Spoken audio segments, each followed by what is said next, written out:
So has the Bible been changed over the years? Let's get into it.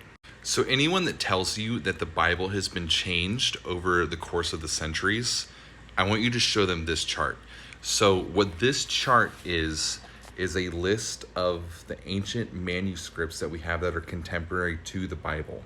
Okay, so over here on the left, we have things like Homer near the bottom, Aristotle, Tacitus, Caesar. Where it says Caesar is something that actually tells us about the existence of Caesar, so we would not know about him without that document there. Pliny, Plato, Lucretius. Okay, so I want you to look at these.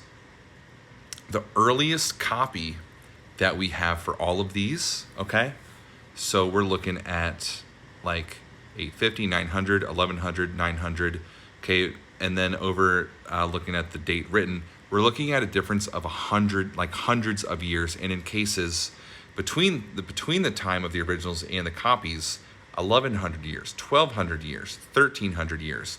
We get down here to the Bible, less than 100 years between the original and the copies that we have, okay?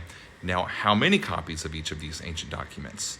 So we'll go going down the list, 2, 7, 7, 8, 9, 10 copies, okay?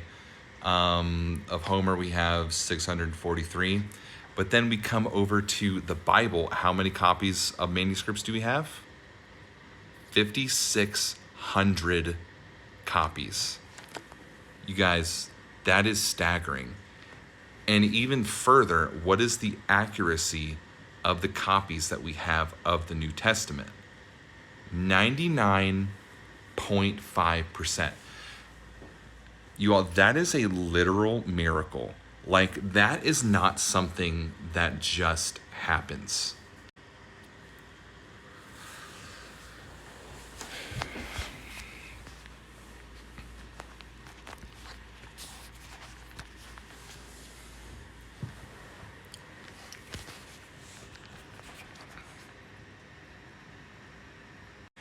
So for a long time, the earliest copies of the Old Testament we had were from the 10th century AD, but the Dead Sea Scrolls allowed us to see manuscripts of some Old Testament books from over 1,000 years before. And the level of agreement between the manuscripts is astounding.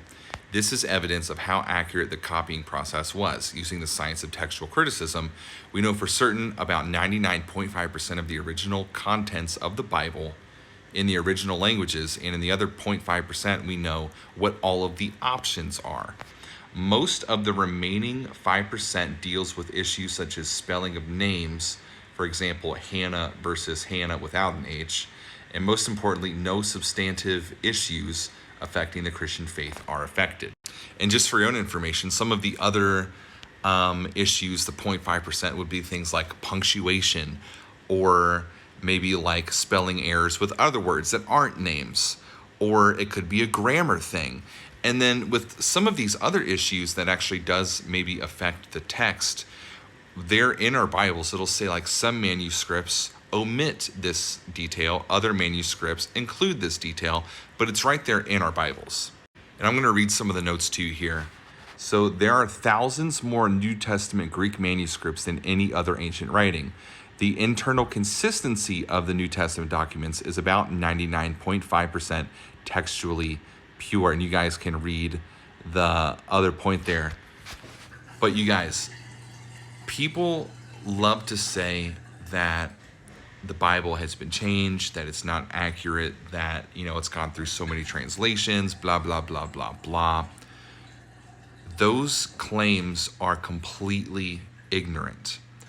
There is not only no evidence to substantiate said claims, but the evidence that we do have indicates the exact opposite. We are sure that the Bible that we have is correct to 99.5% of what the original documents were. We have proof, we have verifiable evidence, we have these manuscripts.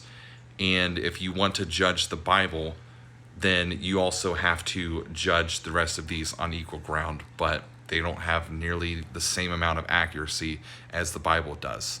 So You guys can rest assured that the Bible has not been changed. It is the Word of God, and we have it accurately.